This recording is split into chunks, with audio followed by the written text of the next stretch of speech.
ओम नमो भगवते वासुदेवाय। आज हम पढ़ेंगे छठा अध्याय।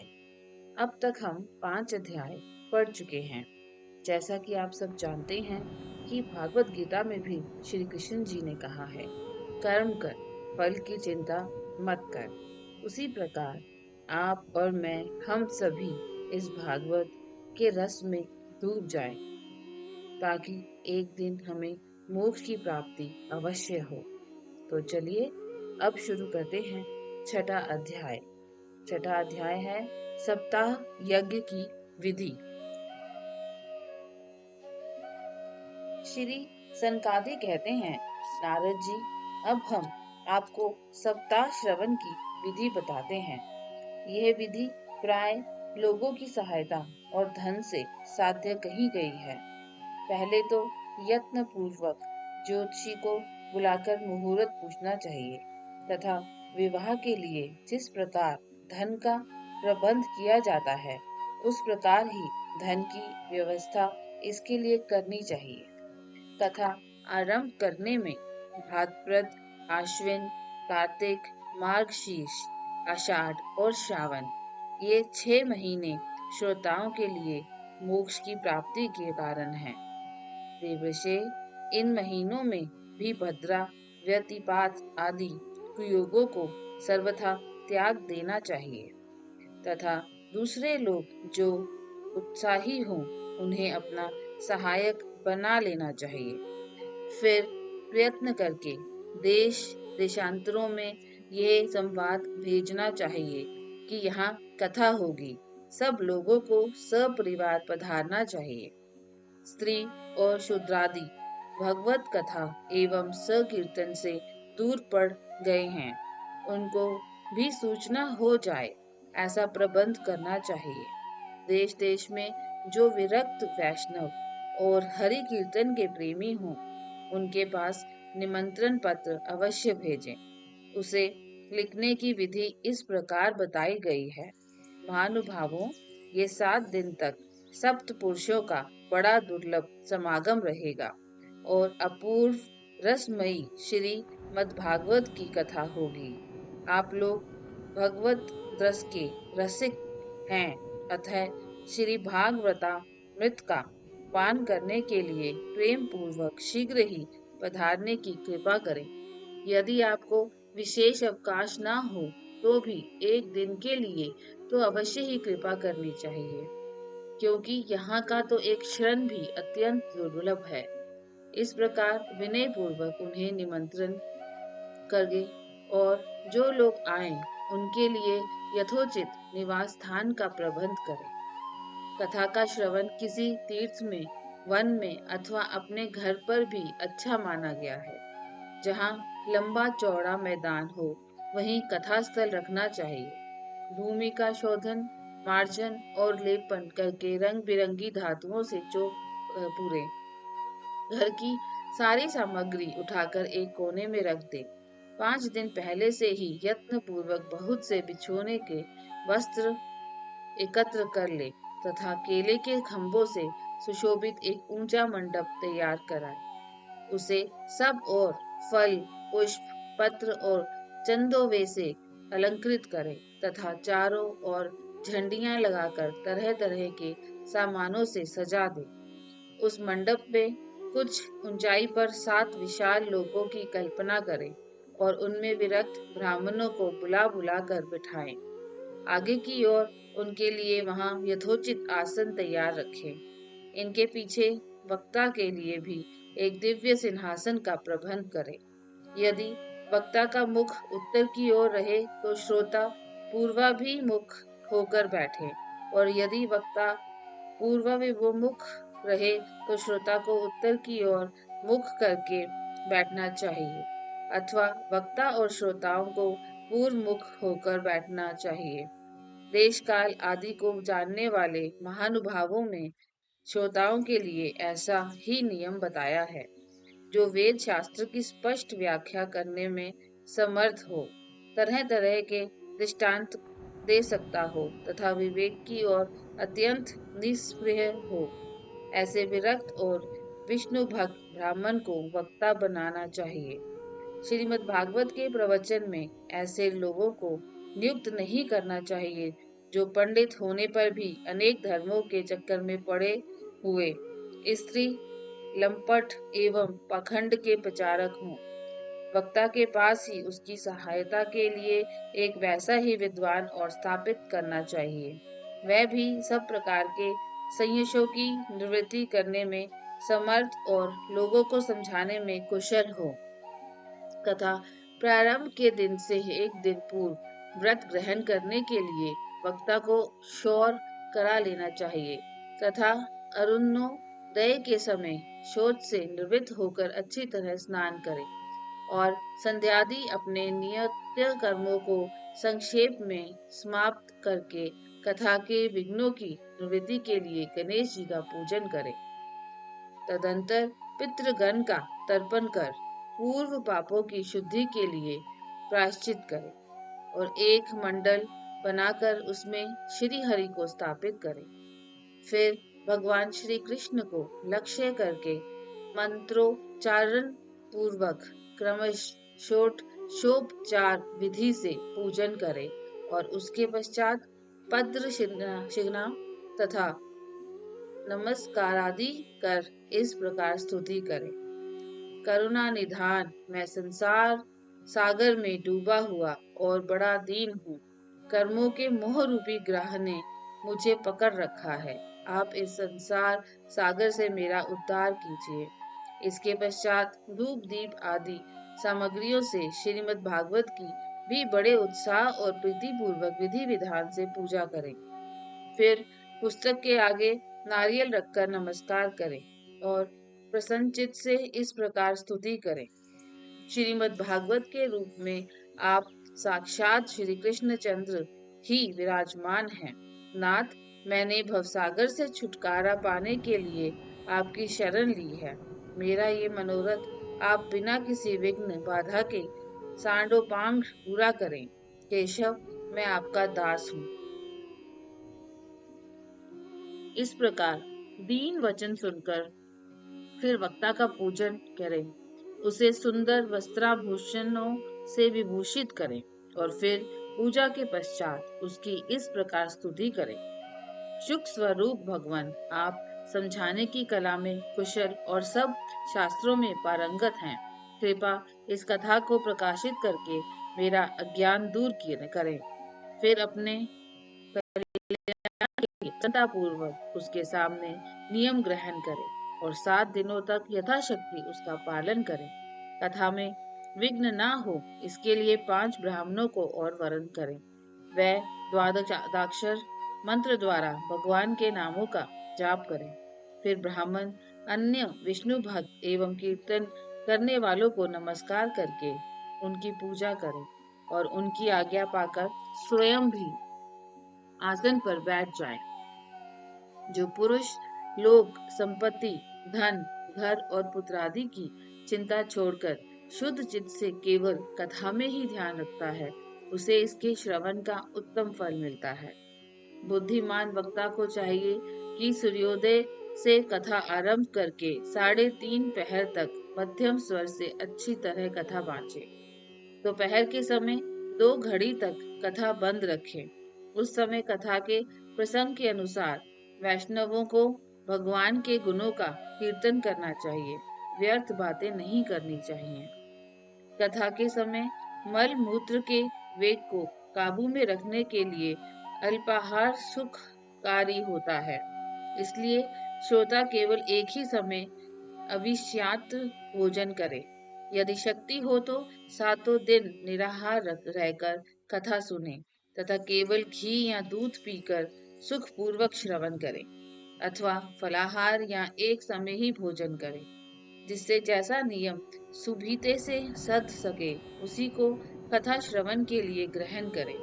मैं तो उपवास की अपेक्षा भोजन करना अच्छा समझता हूँ, यदि वह कथा श्रवण में सहायक हो। यदि उपवास से श्रवण में बाधा पहुंचती हो तो वह किसी काम का नहीं। नारद जी, नियम से सप्ताह वाले पुरुषों के नियम सुनिए। विष्णु भक्त की दीक्षा से रहित पुरुष कथा श्रवण का अधिकारी नहीं है।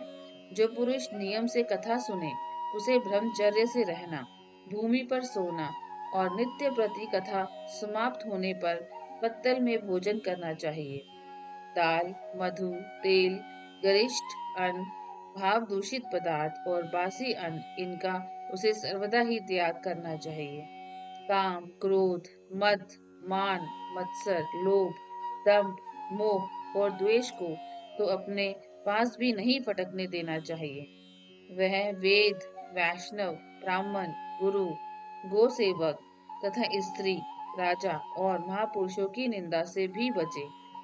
नियम से कथा सुनने वाले पुरुष को रजस्वला स्त्री, अंत्यज, मलेच्छ, पतित, गायत्रीहीन, द्विज, ब्राह्मणों से द्वेष करने वाले तथा वेदों को न मानने वाले पुरुषों से बात नहीं करनी चाहिए। सर्वथा सत्य, शौच, दया, मौन, सरलता, विनय और उदारता का बर्ताव करना चाहिए। धनहीन, क्षय रोगी, किसी अन्य रोग से पीड़ित, भाग्यहीन, पापी, पुत्रहीन और मुमुक्षु भी ये कथा श्रवण करें। जिस स्त्री का रजोदर्शन रुक गया हो, जिसके एक ही संतान होकर रह गई हो, जो बांझ हो, जिसकी संतान होकर मर जाती हो अथवा जिसका गर्भ गिर जाता हो, वह यत्न पूर्वक इस कथा को सुने। ये सब यदि विधिवत कथा सुने तो उन्हें अक्षय फल की प्राप्ति हो सकती है। यह त्युत्तम दिव्य कथा करोड़ों यज्ञों का फल देने वाली है। इस प्रकार इस व्रत की विधियों का पालन करने के फिर उद्यापन करें। जिन्हें इसके विशेष फल की इच्छा हो, वह जन्माष्टमी व्रत के समान ही इस कथा व्रत का उद्यापन करें। किंतु जो भगवान के अकिंचन भक्त हैं, उनके लिए उद्यापन का कोई आग्रह नहीं है। वह श्रवण से ही पवित्र हैं, क्योंकि वह तो निष्काम भगवत भक्त हैं। इस प्रकार जब सप्ताह यज्ञ समाप्त हो जाए, तब श्रोताओं को अत्यंत भक्ति पूर्वक पुस्तक और वक्ता की पूजा करनी चाहिए। फिर वक्ता श्रोताओं को प्रसाद, तुलसी और प्रसादी मालाएं दे तथा सब लोग मृदंग और झांझ की मनोहर ध्वनि से सुंदर कीर्तन करें। जय जयकार, नमस्कार और शंख ध्वनि का घोष कराएं तथा ब्राह्मण और याचकों को धन और अन्न दे। श्रोता विरक्त हो तो कर्म की शांति के लिए दूसरे दिन गीता पाठ करें। गृहस्थ हो तो हवन करें। उस हवन में 10 मस्कंद का एक एक श्लोक पढ़कर विधि पूर्वक खीर, मधु, घृत, तिल और अनादि सामग्रियों से आहुति दे अथवा एकाग्र चित्त से गायत्री मंत्र द्वारा हवन करें, क्योंकि तत्वत यह महापुराण गायत्री स्वरूप ही है। होम करने की शक्ति ना तो उसका फल प्राप्त करने के लिए ब्राह्मणों को हवन सामग्री दान करें तथा नाना प्रकार की त्रुटियों को दूर करने के लिए और विधि में फिर जो न्यूनाधिकता रह गई हो, उसके दोषों की शांति के लिए विष्णु सहस्त्र नाम का पाठ करें। उससे सभी कर्म फल सफल हो जाते हैं, क्योंकि कोई भी कर्म इससे बढ़कर नहीं है।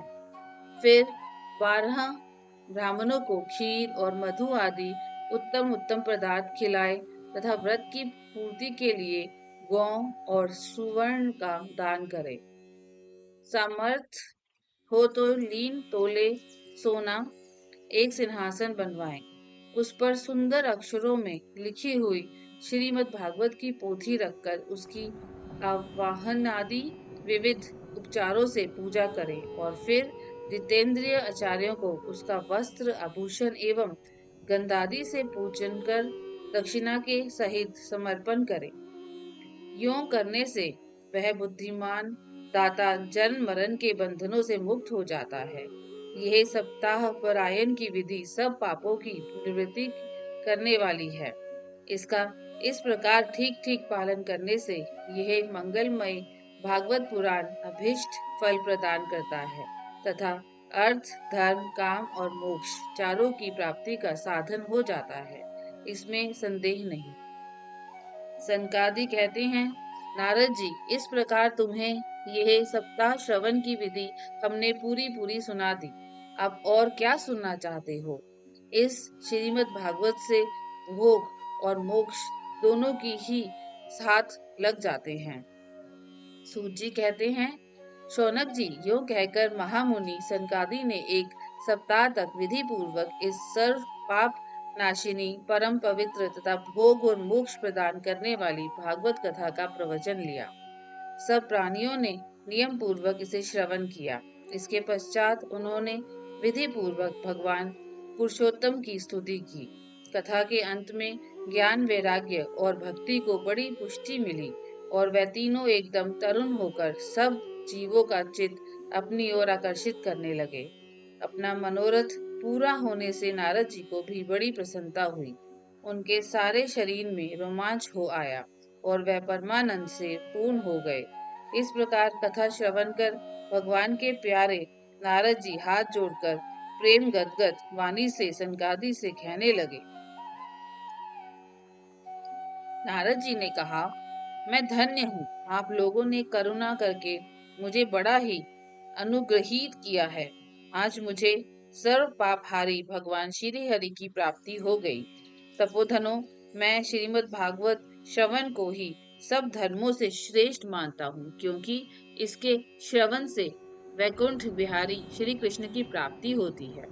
सूची कहते हैं, शौनक जी, वैष्णव श्रेष्ठ नारद जी यूं कह ही रहे थे कि वहां घूमते फिरते योगेश्वर शुकदेव जी आ गए। कथा समाप्त होते ही व्यासानंद श्री सुखदेव जी वहां पधारे। 16 वर्ष की सी आयु आत्मलाभ से पूर्ण ज्ञान रूपी महासागर का संवर्धन करने के लिए चंद्रमा के समान वह प्रेम से धीरे धीरे श्रीमद् भागवत का पाठ कर रहे थे। परम तेजस्वी श्री सुखदेव जी को देखकर सारे सभासद झटपट खड़े हो गए और उन्हें एक ऊंचे आसन पर बिठाया। फिर देवऋषि नारद जी ने उनका प्रेम पूर्वक पूजन किया। उन्होंने सुख पूर्वक बैठकर कहा, आप लोग मेरी निर्मल वाणी सुनिए। श्री सुखदेव जी बोले, रसिक एवं भावुक जन, यह श्रीमद् भागवत वेद रूप कल्प वृक्ष का परिपक्व फल है। श्री सुखदेव जी बोले, शुक के मुख का संयोग होने से अमृत रस से परिपूर्ण है। यह रस ही रस है, इसमें न छिलका है न गुठली। ये इसी लोक में सुलभ है। जब तक शरीर में चेतना रहे तब तक आप लोग बार बार इसका पान करें। महामुनि व्यास देव ने श्रीमद् भागवत महापुराण की रचना की है। इसमें निष्कपट निष्काम परम धर्म का निरूपण है। इसमें शुद्धांत करण सत्पुरुषों के जानने योग्य कल्याणकारी वास्तविक वस्तु का वर्णन है, जिसमें तीनों तापों की शांति होती है। इसका आश्रय लेने पर दूसरे शास्त्र अथवा साधन की आवश्यकता नहीं रहती। जब कभी पुण्यात्मा पुरुष इसके श्रवण की इच्छा करते हैं, तभी ईश्वर अविलंब उनके हृदय में अवरुद्ध हो जाता है। ये भागवत पुराणों का तिलक और वैष्णवों का धन है। इसमें परमहंसों के प्राय विशुद्ध ज्ञान का ही वर्णन किया गया है तथा ज्ञान, वैराग्य और भक्ति के सहित निर्वृत्ति मार्ग को प्रकाशित किया गया है। जो पुरुष भक्ति पूर्वक इसके श्रवण, पठन और मनन में तत्पर रहता है, वह मुक्त हो जाता है। यह रस स्वर्ग लोक, सत्यलोक, कैलाश और वैकुंठ में भी नहीं है। इसलिए भाग्यवान श्रोताओं, तुम इसका खूब पान करो, इसे कभी मत छोड़ो, मत छोड़ो। सूत जी कहते हैं, श्री सुखदेव जी इस प्रकार कह ही रहे थे कि उस सभा में बीचों बीच प्रहलाद, बलि, उद्धव और अर्जुन आदि पार्षदों के सहित साक्षात श्री हरि प्रकट हो गए। तब देवऋषि नारद ने भगवान और उनके भक्तों की यथोचित पूजा की। भगवान को प्रसन्न देखकर देवऋषि ने उन्हें एक विशाल सिंहासन पर बैठा दिया और सब लोग उनके सामने संकीर्तन करने लगे।